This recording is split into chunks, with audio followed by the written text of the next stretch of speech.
Goethes Way. You got that screen cap? Right. So I don't know how many people know Goethe. He was a guy that lived in the 1700s in Germany. He started off life as a lawyer. He was a particularly bad lawyer, but his main interest was in literature. So he wrote quite a few novels in his time, and he was very famous in Europe for his novels. But he also looked at science, and he brought into science a very different perspective. You could say he was about the time of Husserl, so you could say he was one of the founders of phenomenology. So firstly, Goethe's way of science, I've left the references up there for you if you want it, that I've used. And these are quotes from those references. First of all, his way of science was highly unusual, and it seeks to draw together the intuitive awareness of art with the rigorous observation and thinking of science. And I think that ties in closely with Peirce's concept of abduction. Goethe was interested in the whole of a phenomenon, and in particular the relationship between the object and the observer. And he was one of the first to do that. And throughout his work, he tries to maintain a human dimension. And the reason that I'm so interested in that I think cybernetics needs to regain that. Cybernetics has a reputation for being very abstract and not encompassing such things as human behavior or power or some of the other things that go on in the real world. Goethe's way of science was understood as a phenomenology of nature, and it might be a valuable means for fostering an openness towards living presence of the natural world.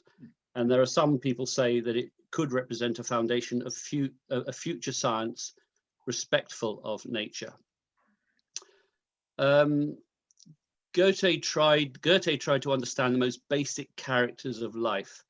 I think the best description I've ever seen of it is if you had a flower growing in the middle of a stream, Goethe would say, what has to happen for that flower to want to grow there? Why does it want, not just look at the physical characteristics of it, but trying to understand what it meant for that flower to live in the middle of a stream.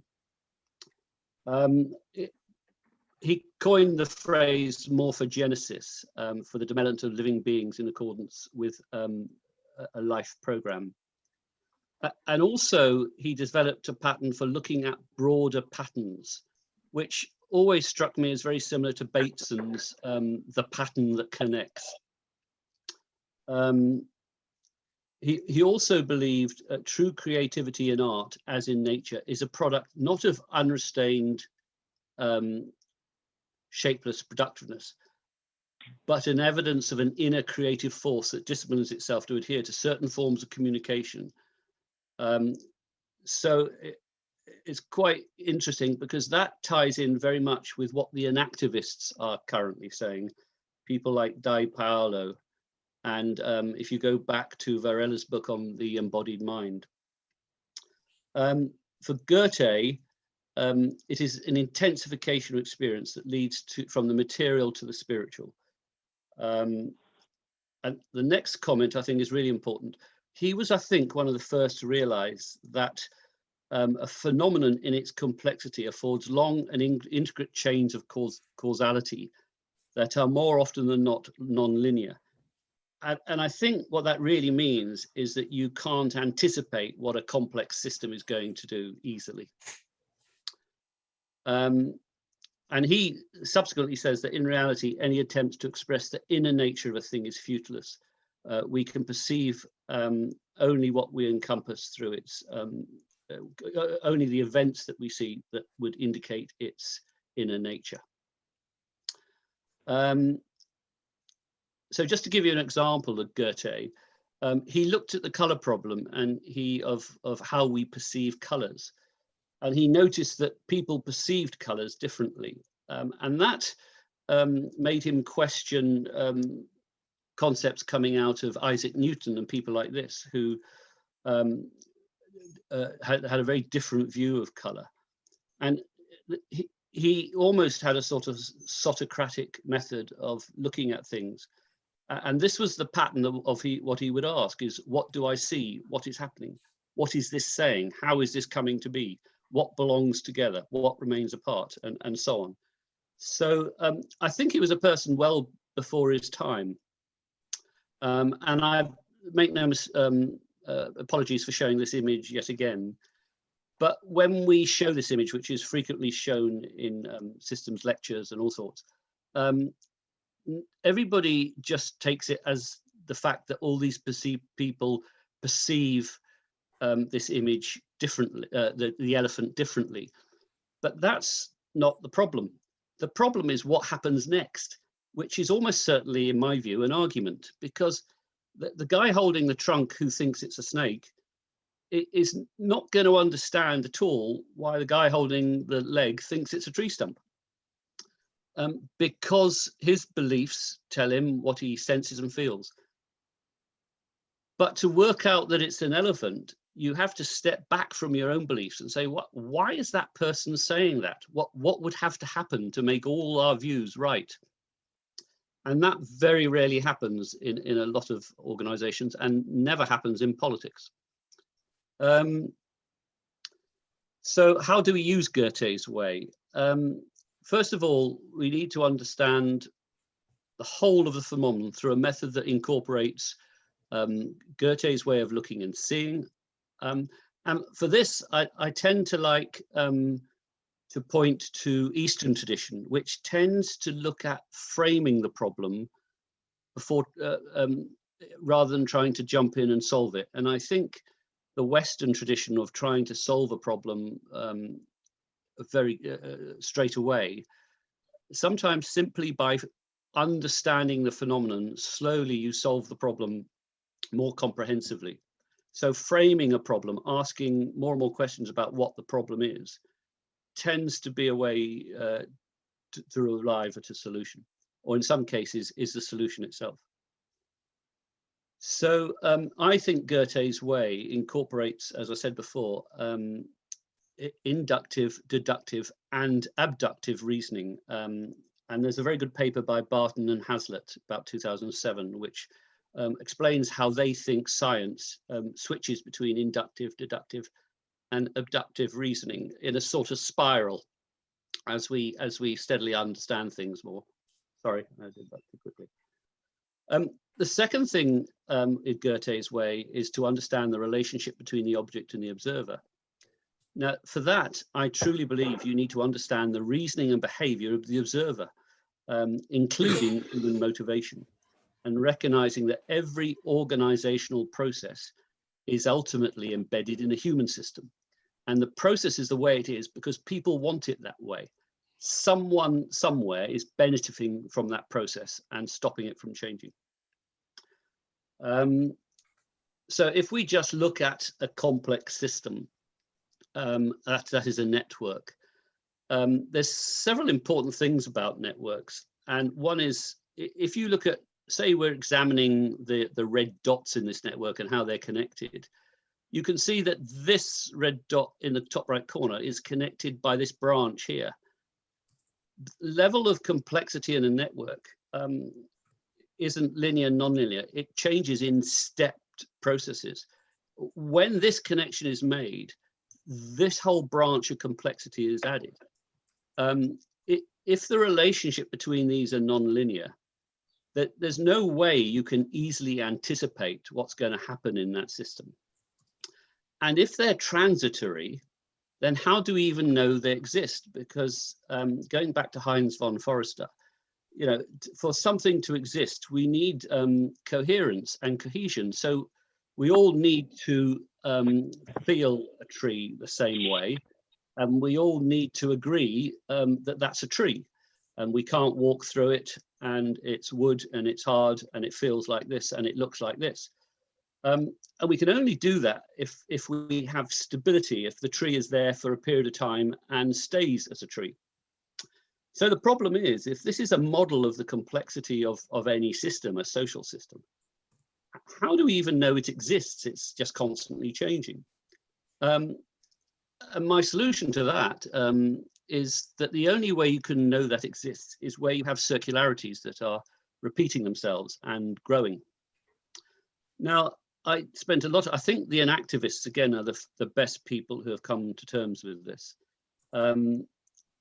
But the argument about whether Varela stepped back from saying that social systems could be autopoietic, and he said that they can only be autonomous.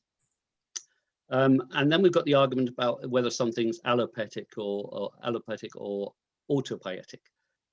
So in my simple mind, what I did was to imagine an alphabet spaghetti. And I remember, imagine that this is just a blob and it's eating A's and spitting out B's or excreting B's. And this one eats B's and spits out C's. And this one eats C's and spits out D's. And this one eats D's and spits out A's.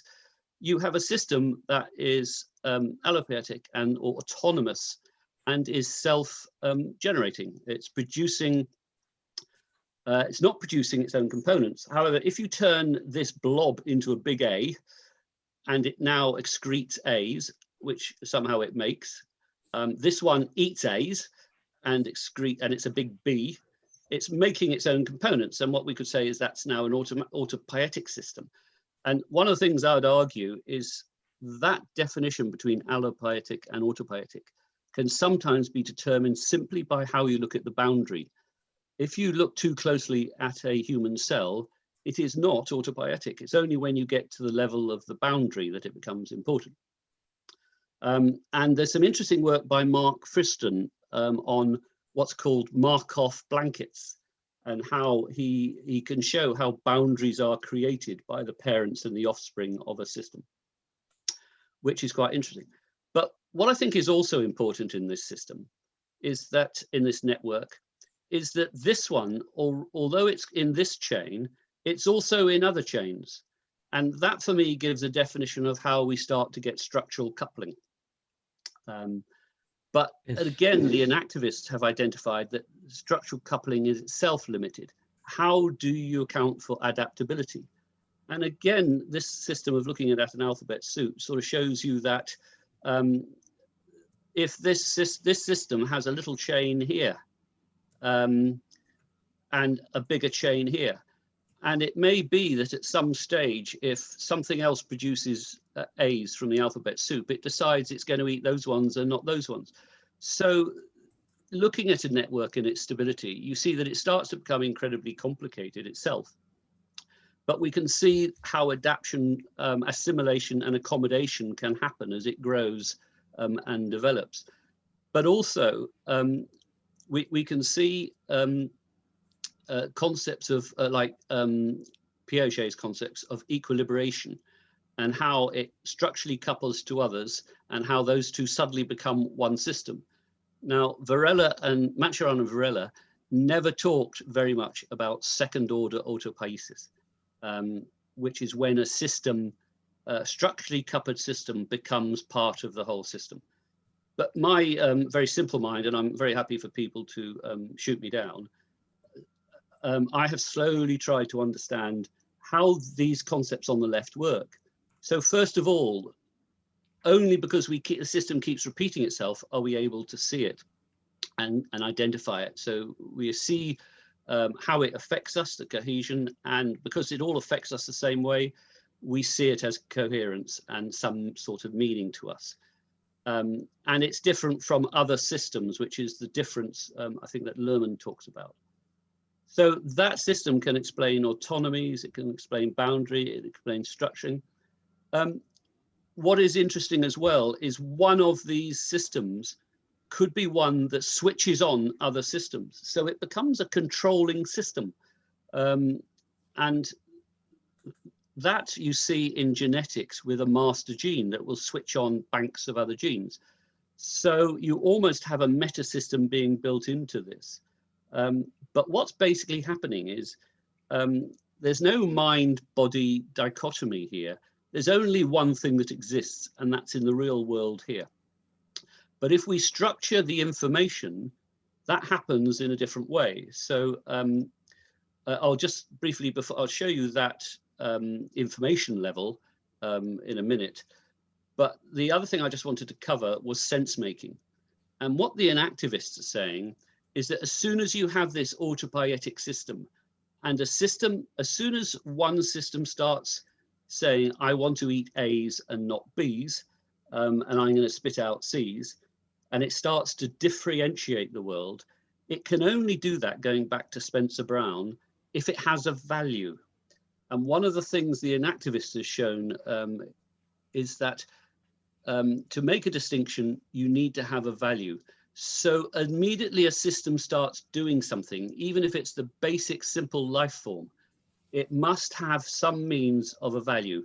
In other words, a meaning that becomes implicit to the system. It may not be explicit to the observers, but to that system, that thing that it's eating becomes a means. And as soon as it can differentiate between different sugar gradient, which is the one we normally see with the bacteria that will climb the sugar gradient, that system must have values that are graded. I forget her name now, I'll get it. Colin Betty, who's a psychologist, looks at emotions, indicates that that is actually the beginning of a heuristic system of judgment, which are the basis of our emotions. So I think I've mentioned this before, but I like this, and I haven't seen a better explanation. But Eric Schwartz shows us that what is happening, that cycle I'm showing you of a system, is in this plane of energy, of a phenomenal plane of things that actually happens. And what we often get confused with is what is happening we can abstract out into a plane of information. And when you have a connection between that plane of information and the thing and the objects themselves, that's when you start to see autopoiesis. Before that, we have morphogenesis, which is Goethe's original expression, created simply through vortices, things repeating themselves. Autopoiesis starts when they are able to reproduce themselves, and autogenesis starts when they can change the nature of their autopoiesis. And at that stage, we reach a plane of being, existential plane. So the next question I've got is, how do we use Goethe to actually examine a system? And I want to just show you, if I can, I've got to load up the file, if I can find it, how I would look at a system using Goethes Way. Now, hopefully, if I load this file, sorry. So you have to address those three issues that Goethe identified: that the system itself, how it relates to the observer, and the behavior of the observer himself.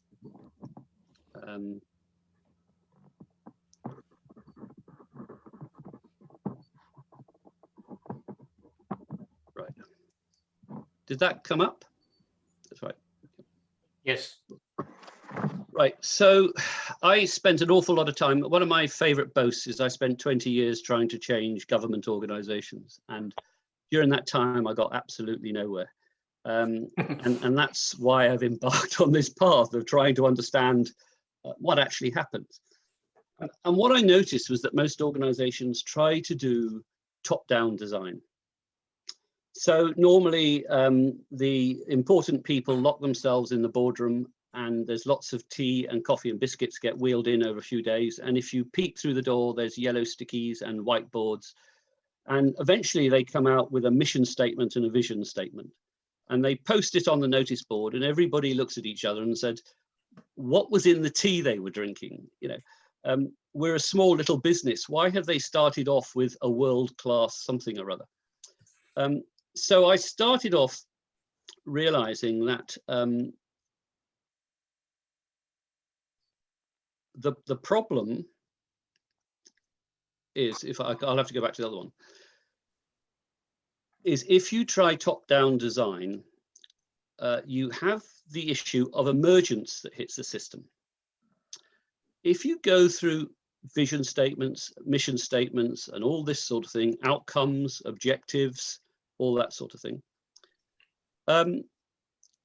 You're trying to imagine how your system will emerge, what the emergent properties of your system will be at some time in the future. But the thing about emergence is you can't see into it. So you can't easily take a car apart to find speed. Speed is an emergent property of putting an engine, wheels, and a body together. Or aesthetics, you know, you can't take a car apart to find out what looks good. And that is essentially the problem that I found that top-down management is trying to do. They're trying to look into a system to work out how the properties they want are going to emerge from that system. So the process, what I started to realize is that the world is rooted in that phenomenological area. It's the people in the system that have to change. And essentially the only way through is ethics. It's a little bit of a joke because in England we have a program called The Only Way is Ethics. I normally convert that to the only way is ethics. Because if you look how successful ethics are when we apply them to religions, and religions seem to last for several thousands of years, businesses with top-down design only tend to last a short period of time. And that's because the people aren't able to adapt and the structure isn't able to adapt.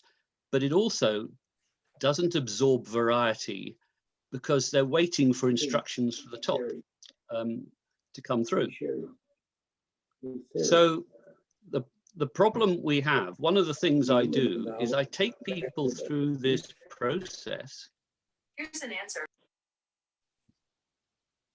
In a way of getting everybody onto the same page to build up this system ethics using Goethes Way. And I normally start off by trying to start this iterative process of trying to say, who are we? What do we do? What do we believe in? And I try to establish some ideals about what we see and also some purposes of what we want to do. And what I sometimes do with a class is to ask them to run one side of the class to run a category that's called cheapo cats, and the other side to run a category called pampered pussycats.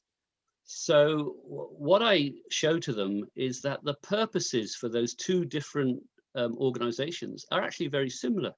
You've got to feed the cats, you've got to house the cats, you've got to keep the cats healthy, etc. And that's the same for both. But the ideals for each organization differ enormously. And if you form a grid where you cross-product the ideals and the purposes, you get what I call, so if you consider that the purposes are what you've got to do and the ideals are why you're doing it, you get what I call what whys or outcomes. And you can have as many as you want in the box. But what becomes very interesting is as you complete this process, you see circular logic coming into it. So you get paradoxes emerging. The best paradox I've had is one team that decided that cheapo cats, that their ideal was that everything, these words tend to be adjectives and these tend to be verbs. One of their objectives was one of their ideals was going to be cost effective and to be frugal. And when they ran across keeping the cats healthy, they realized that if a cat got ill, it got very sick. It had lots of vet bills. So they decided they would euthanize cats that got ill. But that then contradicted handing the cat back to its owners. So when you do this process, you get an awful lot of dichotomies coming out of paradoxes. But what is quite useful is to tease all those out with the people. This process isn't really about achieving outcomes. It's about getting everybody onto the same page. And the other way I tend to do that is to create a state space diagram. What is the environment we're working in mapped out? And what are our behaviors to deal with that environment and those circumstances? And very often you find that this square is that tiny little dotted square in the middle there. In other words, you haven't got the capacity to deal with everything that's going to happen in the environment. Does that ring a bell with COVID? So your question then becomes, how adaptable, how quickly can we move to these various areas? The other thing I try to do is establish agent-based models, and I'll show you one very briefly and how effective they can be. And lastly, I create a concept map. Basically, when we come to the next level, all the outcomes that we've established here, the things that we want to do, we apply the organizational values. Now, again, the organizational values tend to be something that the boardroom have dreamed up and said it sounds really nice. But the values are something that should apply to everything you do. You can't ignore a value just because it's inopportune to do so. So one of the things you then do is to apply to the outcomes, apply your key values. And what that tells you is how you're going to do something. And what I then find is this process here, where I've got the hows, start to enable you to build a concept map. What's connected to what? And what you're looking for is those autopoietic chains. Where is the stability and adaptability in our organization coming from?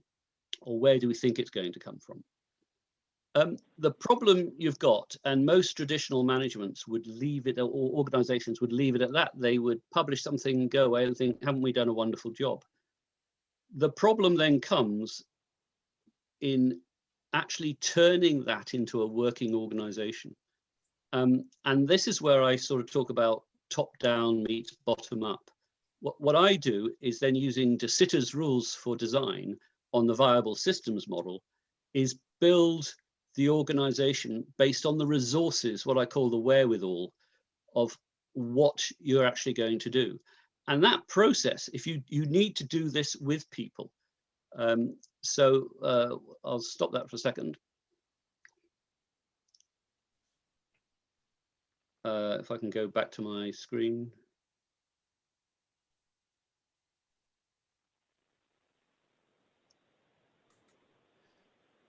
The most important part of this process, which is mimicked here, is actually this over here, which is what I call a communications framework. And all of this is published on a website and interacts with the whole organization. But you can see what you start to have to look at when you start this lower process is the tribes that are in your organization and the different belief systems, because information will not cross different belief systems well. The sales force, if they are a different tribe from the engineers, they're using a different language. And so communications doesn't cross those boundaries well, unless you can create a shared identity.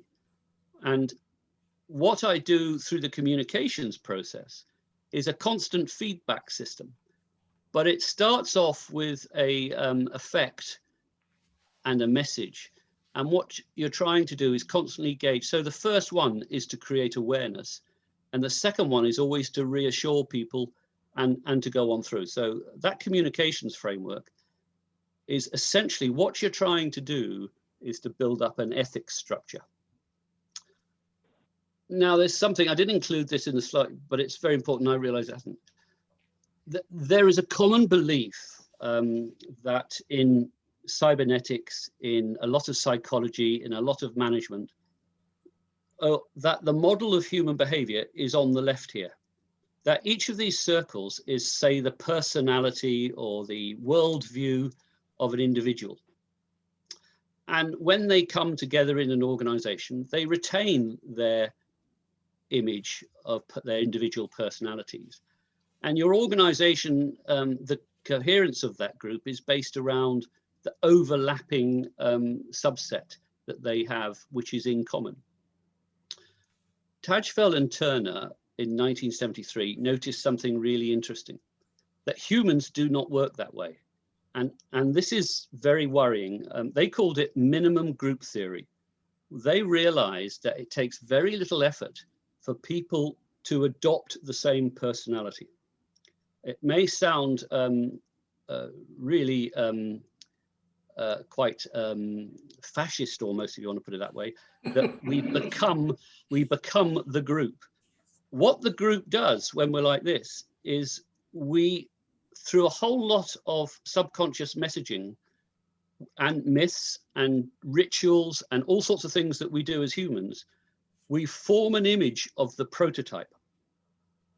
Now, when the situation becomes very salient, we behave like that prototype. We all adopt the same personality.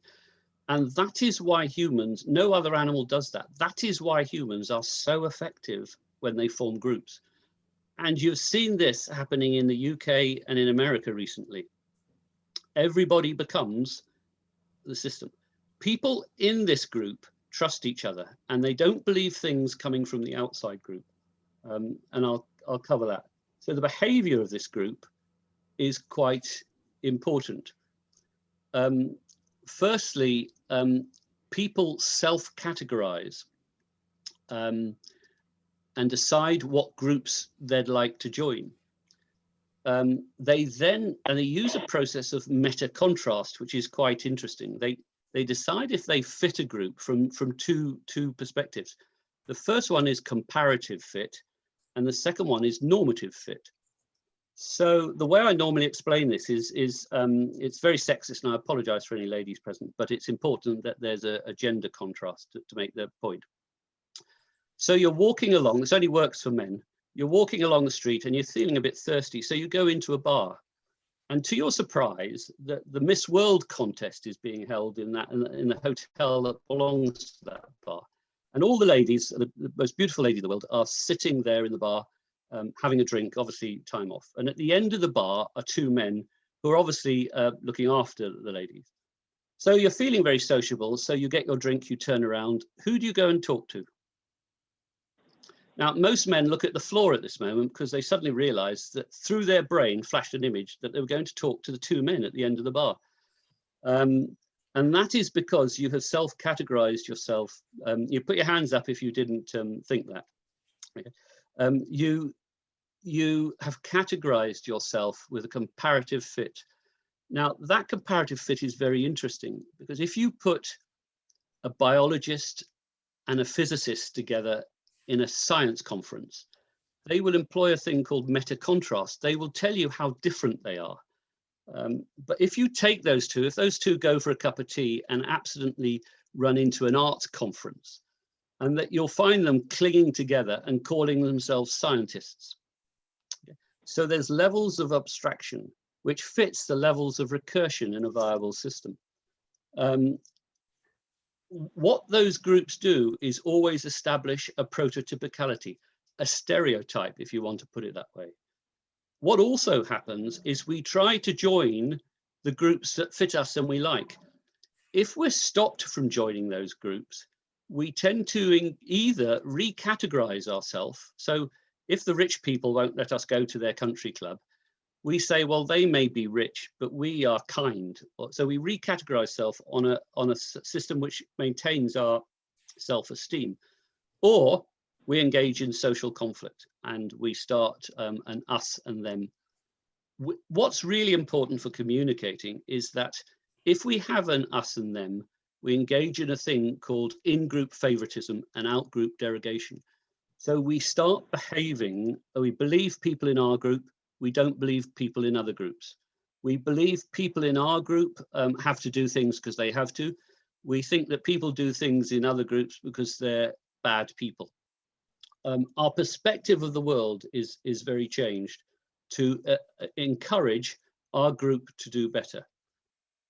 One of the worrying things about this is that whole process of adopting a prototypicality is called depersonalization.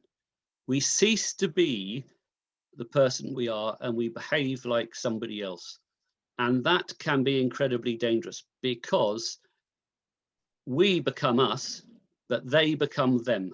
And they become, in extreme cases, depersonalized. And so it's quite acceptable to do anything to them. The rules don't apply to them. We can change the rules. And once this process gets quite salient, then what humans can do to each other is very evident. The other things that people do is to create a narrative. That group in-group will have a story about themselves. They'll also have rituals and myths. Now, I've spent a lot of time looking at the reason for rituals, and one of them is to do with this emergence. You can't see into the group. There's no easy place to see it for. So often, key areas, particularly in cohesion, are ritualized to emphasize them. Similarly with myths. Now that ritual may not be a ritual. What it's trying to do is often show the tensions. So you may have an area that is harmony and also disharmony. A classic is gender or marriage. You'll find in some obscure rituals, people get dressed up as the opposite sex. And what they're really doing is bringing attention to that homeostat that's there. One of the key things is to look at what the alginode, the driving force behind every group is. And the key one is survival. And if you open your conversation in an organization with, we're going to get rid of sales, for the sales force, you might as well have been standing on the African plain and a lion has just roared in the bush. It's a primeval protectionism. They will create any logic they can to survive. The second thing you tend to do as humans is try to build your self-esteem in dimensions that are important to you. And lastly, you try to reduce uncertainty by creating norms of behavior and rituals. Gossip is an algedonic signal in the system, warning people, and gossip travels really fast. And one of the tricks I often do is to build an organized gossip network. If you want to communicate well, use gossip. And we also look at risk assessment. And for that, Kahneman and Tversky and prospect theory. Some people sometimes ask me what a prototype is. And it's based on Wittgenstein's family resemblance with the work done by Eleanor Roche. And there's a lot of evidence now to say that what we tend to view is not categories, it's representativeness. So the guy in the middle is a prototype. And you can see how all the others have a family resemblance to him, but to try to define what is that category would be quite hard, or the necessary attributes, because some people have them, some people don't. And that is often quite useful. If you want to test that out, ask people what to think of a bird. Or to think of a piece of furniture. They will normally say something like a robin and a chair. What they won't do is say a chaise longue and a penguin. So they choose things that are more representative of the prototype. I won't make an excuse for showing my image of trying to bring everything together in one again. But I just wanted to go on to how groups make decisions. And I don't know if any of you are fans of Star Trek, but Star Trek was fundamentally wrong right from the beginning. They created the race of, sorry to disillusion you, but they created the race of Vulcans who were highly advanced because they used logic. Well, logic does not make good decisions. In a circularity, logic is a linear system, it doesn't work. And I've listed some of the problems with decisions down there. You cannot make a decision until you can perceive a difference. If you can perceive a difference, you must have some form of valuing in your system. Because decisions are circular, every end is a means to another end, and Luhrmann covers that by saying, no decision can ever be made. And I'll cover that very briefly in a minute to show you how my wife chooses a hat, to show you why no decision can ever be made. We cannot access the full complexity of a system because only the undecidable can be decided. And that comes from Heinz von Forester, in that everything else is a calculation. So how do we decide the undecidable? And the real answer is we use a heuristic, which is basically our emotions. and our beliefs. And there's some interesting work in psychology based on the theory of constructed emotions by Elizabeth Feldman Barrett.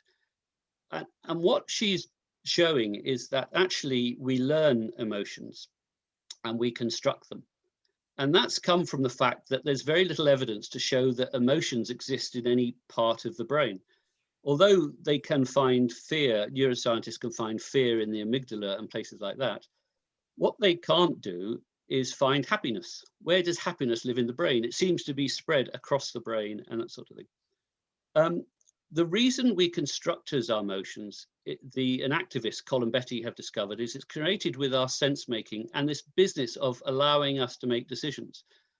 Your brain and your body have a fundamental problem in that your body is slow and your brain is fast. If you stand up without telling your brain you're going to stand up, you tend to lose blood pressure and fall over. So your body has to anticipate, your brain is constantly trying to anticipate what your body is going to do. And so if you push forward in your chair, put your cup down and put your hands on the arm of your chair, the brain says, the last time he did this, he stood up. So we better increase blood pressure, put calf muscle restrictions on and pump blood to the head. So your brain is constantly trying to anticipate what your body budget is going to need to do. And that means often that your brain has anticipated what you're going to do before you've actually had the thought that you're going to do it yourself. Oh, Jesus Christ. It doesn't mean you haven't got free will. It just means your body is trying to anticipate. You can overrule it. You're just trying to anticipate it. I'll leave that. Just looking at why decisions can never be made, or the complexity of decisions.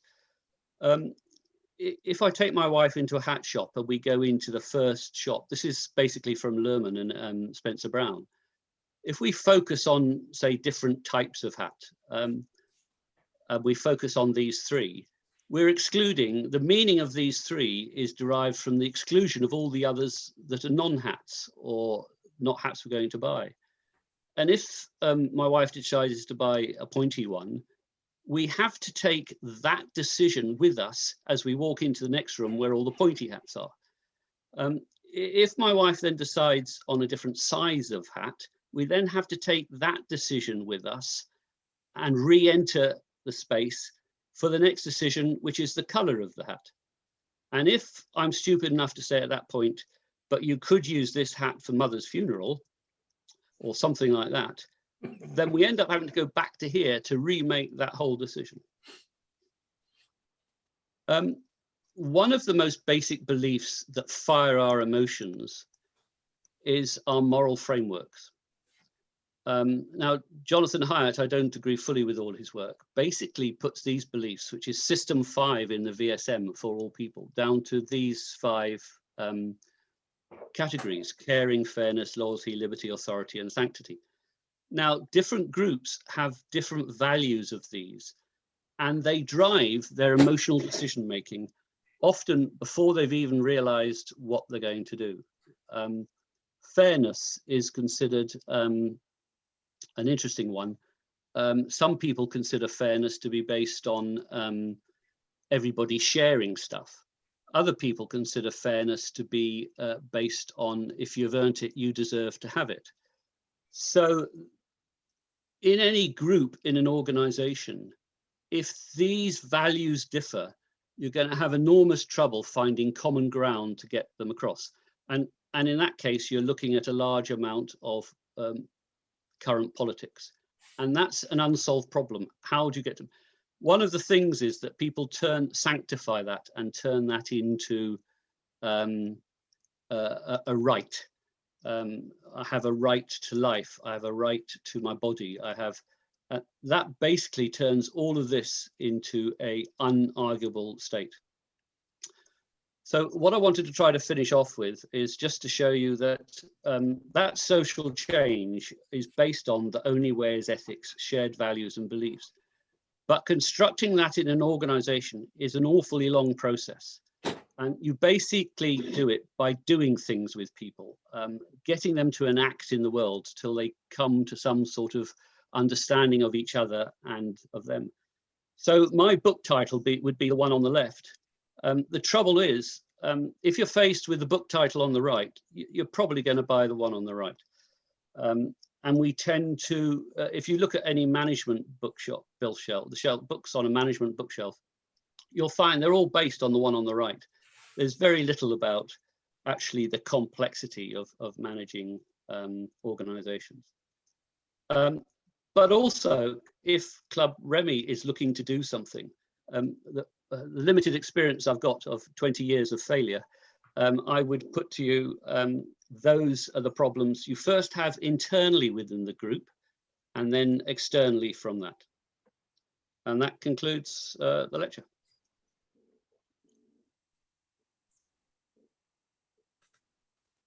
Questions? Yeah, Jason, do you have a plan in place to somehow follow the 7-slide rule? People break that. I asked about that, and he said he didn't mind. Well, anyway, I think if we want a system of ideas and whatnot, it's good that we try and have some rule in place that's enforced. Secondly, I guess, is that in this particular case, I'm very curious about the systemogenesis between the notions of Goethe and those of Huxley. And I think some way there ought to be some separation here between the title of the goal and purpose of the presentation. I particularly, for example, think that one of Goethe's most important ideas was that of elective affinities. And this is one of his most known works. And yet I don't see how this relates to the network ideas. Secondly, my question would be, the network that was shown had 4 different blobs or nodes that were not connected to the rest of the network in any way. They just appeared. And I'm very curious about how these 4, if you would, disconnected nodes related to the philosophy of Goethe and why they appeared in this network. So the connection with Goethe was that Goethe was one of the first to understand the problems of looking at causality in complex systems. And he called them, I think, long chains of, not him himself, sorry, the author writing said he recognized long chains of causality and non-linear connections.